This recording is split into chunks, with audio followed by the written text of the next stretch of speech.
नमस्ते दोस्तों। स्वागत है आप सभी का आज के सत्य घटना में। भगवान विट्ठल जी के बहुत बड़े भक्त नामदेव जी के जीवन का यह प्रसंग है। संत नामदेव जी जैसे महान भक्तों के जीवन का हर पल हमारे लिए शिक्षा का स्तोत्र है। श्री नामदेव जी भगवान विट्ठल के बहुत बड़े भक्त थे। उनका ध्यान सदैव भगवान विट्ठल के दर्शन, भजन और कीर्तन में ही लगा रहता था। वे एकादशी व्रत के प्रति पूर्ण निष्ठावान थे। वे उस दिन जल भी नहीं पीते थे। एकादशी की संपूर्ण रात्रि को हरिनाम संकीर्तन किया करते थे। एकादशी को वे ना अन्न खाते और न किसी और को खिलाते। एक दिन एकादशी की रात को वे हरिनाम संकीर्तन कर रहे थे। उनके साथ बहुत सारे भक्त भी संकीर्तन कर रहे थे। अचानक वहां पर एक बहुत कमजोर, इतना कमजोर कि मात्र वह हड्डियों का ढांचा था, ऐसे एक वृद्ध ब्राह्मण उनके द्वार पर आए और बोले, मैं अत्यंत भूखा हूँ, मुझे भोजन कराओ, वरना मैं भूख के मारे मर जाऊंगा। श्री नामदेव जी बोले, महाराज, मैं एकादशी को न खुद अन्न खाता हूँ और ना ही किसी और को खिलाता हूँ। अतः हे ब्राह्मण देव, आप कृपया करके सूर्योदय होने का इंतजार करें। व्रत का पारण करके आपको भरपेट भोजन करवाऊंगा। ब्राह्मण बोले, मुझे तो अभी भोजन चाहिए। मैं 120 वर्ष का हूँ। एकादशी व्रत 8 से 80 वर्ष के लोगों के लिए है। अगर मैं भोजन नहीं करूंगा तो अभी मर जाऊंगा और तुम्हें ब्राह्मण हत्या का पाप लगेगा।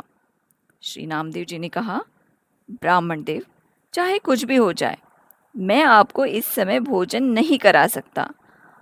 आप कृपया सुबह होने तक का इंतजार करें। श्री नामदेव जी के ऐसे व्यवहार के प्रति और गांव वाले जो थे, वो नामदेव जी की ओर उल्टा सीधा कहने लगे। वो उनको कहने लगे, तुम बहुत निर्दयी और क्रूर हो। एक बेचारा बूढ़ा ब्राह्मण है, वह भोजन के लिए याचना कर रहा है और तुम उसे ऐसे कह रहे हो। अन्य गांव वालों ने ब्राह्मण को बोला, आप हमारे घर चले, हम आपको भोजन करवाएंगे। पर वह ब्राह्मण बोला, मैंने एक घर से ही भिक्षा लेने का प्रण लिया है।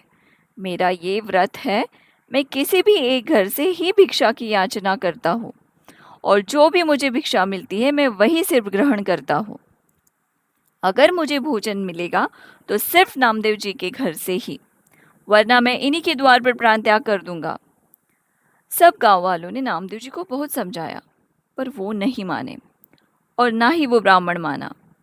नामदेव जी अपने हरिनाम संकीर्तन में लगे रहे। अब जब श्री नामदेव जी ने ब्राह्मण को भोजन नहीं दिया तो कुछ समय बाद ही उस ब्राह्मण देव के प्राण चले गए। वहां उपस्थित सभी लोग श्री नामदेव जी को बहुत अपशब्द कहने लगे, उन्हें हत्यारा कहने लगे। श्री नामदेव जी कुछ भी नहीं बोले, वह हरिनाम संकीर्तन में लगे रहे।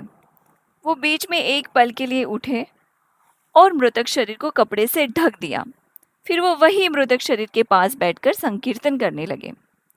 जब प्रातःकाल हुई तब श्री नामदेव जी ने व्रत का पालन किया और एक चीता बनवाई।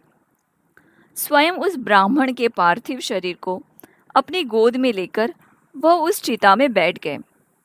चिता को प्रज्वलित किया गया। जब आग की लपटें श्री नामदेव जी तक पहुंचने ही वाली थी, तब वह ब्राह्मण देव अचानक उठकर खड़े हो गए। श्री नामदेव जी को उठाकर चिता से बाहर कूद पड़े। जब तक नामदेव जी कुछ समझ पाते, वो बूढ़े ब्राह्मण देव अंतर्ध्यान हो गए। स्वयं विट्ठल भगवान ही उनकी परीक्षा लेने आए थे। यह देखकर सभी लोग आश्चर्यचकित हो गए और नामदेव जी की जय जयकार करने लगे। धन्य है श्री नामदेव। हमें हमेशा अपने मन में ज्ञान का दीपक जलाना चाहिए। भगवान के प्रति अटूट विश्वास होना चाहिए। तभी ठाकुर जी का निरंकार स्वरूप दिखाई देता है। सत्संग में ज्ञान का दीपक जलता है ना? हरे कृष्णा, श्री राधे।